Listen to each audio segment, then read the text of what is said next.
किसी ने बड़े कमाल की बात कही है कि हर चीज का ज्ञान नहीं मिलता मोबाइल के साथ, कुछ देर तो बैठा करो अपने परिवार के साथ। मैं हूं आरजे कार्तिक। एक बड़ी छोटी सी कहानी दोस्तों आपको सुनाता हूं। ये कहानी है अंजलि मैम की, जो प्राइमरी स्कूल में इंग्लिश की टीचर थी।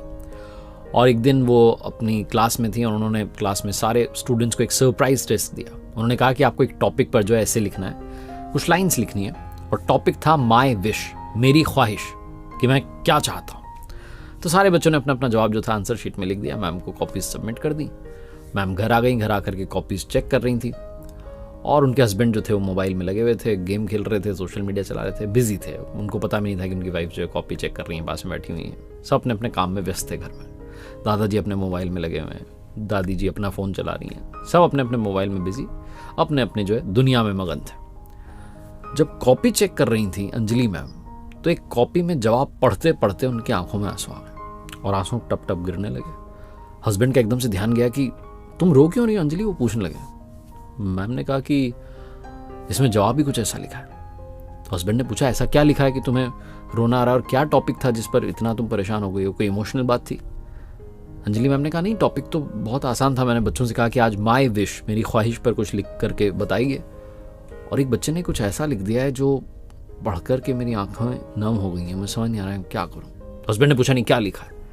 तो कहती है बच्चे ने लिखा है कि मैं चाहता हूं, मेरी ख्वाहिश है कि मोबाइल चला जाए, दूर चला जाए, हमारे घर से दूर चला जाए। मेरे दादू मोबाइल चला रहे होते हैं, घर जाता हूं दादी मोबाइल चला रही होती हैं, स्कूल से जाता हूं सोचता हूं खेलूंगा, बात करूंगा, कोई बात ही नहीं करता। बुआ मोबाइल चला रही हैं, चाचू चाची सब मोबाइल चला रहे हैं। पापा स्कूल से आते हैं अपना काम निपटा करके, तो वो भी मोबाइल चला रहे होते हैं। स्कूल की जॉब खत्म करने के बाद में सब मोबाइल चला रहे हैं। मम्मा स्कूल से आती हैं पढ़ा करके, वो भी जो है मोबाइल चला रही होती है। मुझसे कोई बात ही नहीं करता। और फिर नीचे बच्चे ने लिखा कि अगर आपको जादू आता हो तो मुझे जादू सिखा दो, क्योंकि अगर मोबाइल दूर नहीं जा सकता तो मैं वो मोबाइल बनना चाहता हूँ। मैं वो मोबाइल बनना चाहता हूँ जो अपने दादू के पास रहे। मैं वो मोबाइल बनना चाहता हूँ जिससे दादी को बड़ा प्यार है। मैं वो मोबाइल बनना चाहता हूँ जो बुआ जिसमें दिन भर व्यस्त रहती हैं। वो मोबाइल जो स्कूल से आते हैं अपना काम निपटा करके जैसे ही घर आते हैं पापा जॉब से, वो मोबाइल उठा लेते हैं। वो मोबाइल में बनना चाहता हूँ। मैं मोबाइल बनना चाहता हूँ कि आप मुझे ऐसा जादू सिखा देंगी। यही मेरी विश है, मेरी ख्वाहिश है। और ये बोलते बोलते मैम और जोर से रो रही थी। तो हस्बैंड ने पूछा कि कैसा बच्चा है बेचारा, उसके घर वाले उसको टाइम नहीं देते। वो तो उन्होंने पूछा क्या नाम है बच्चे का?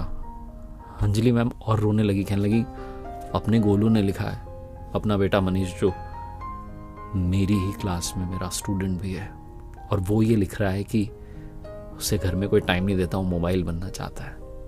हम इतने बिजी हो गए कि अपने ही बच्चे को टाइम नहीं दे पा रहे हैं, वो चाहता है कि मोबाइल बन जाऊं। ये कहानी उन मैम की, उनके बच्चे की नहीं है, कहानी हम सबकी है। हम में से ज्यादातर लोग सिर्फ मोबाइल के साथ चिपक गए हैं। ये मोबाइल आया था ताकि हम कनेक्ट हो पाएं, लेकिन इस कनेक्शन में हम अपने ही लोगों से डिसकनेक्ट हो गए। घर में आज एक दूसरे से बात करने के लिए लोगों के पास में टाइम नहीं है। जरा सोचिएगा, ये कहानी सोचने पर मजबूर करती है। परिवार के लिए समय निकालिए, क्योंकि मैं पहले भी कह चुका हूं और फिर से कहता हूं कि दुनिया के लिए आप सिर्फ एक इंसान हैं, लेकिन अपने परिवार के लिए आप पूरी दुनिया है। एक बार फिर से कहूंगा, कर दिखाओ कुछ ऐसा कि दुनिया करना चाहे आपके जैसा।